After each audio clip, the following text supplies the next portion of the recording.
Da li žena koja je u drugom stanju, trudnica smije slušati rukju? Generalno gledajući, nema smetnje da žena koja osjeti da ima potrebu za rukijom po simptomima, ako je u drugom stanju, nema smetnje da ode na rukiju.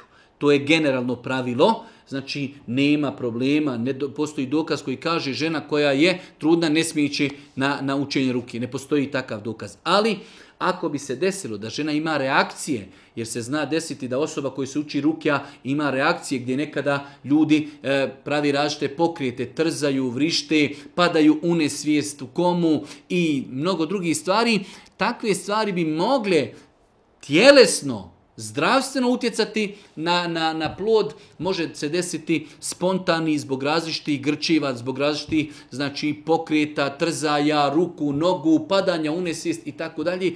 Tako da ako bi se desile reakcije, bolje je ili prestati sa rukijom ili umanjiti intenzitet rukije. Ali ono što može žena u tom stanju može sama sebi učiti rukiju, učiti zikrove, učiti Kur'an, učiti dove, ali ako neko drugi uči rukiju da mu se kaže ova žena je u drugom stanju, trudna je i da se to uvaži prilikom učenja rukije. Ako bi došlo do nekih većih reakcija, bolje je to zaustaviti kako ne daj Bože ne bi to uzrokovalo spontani.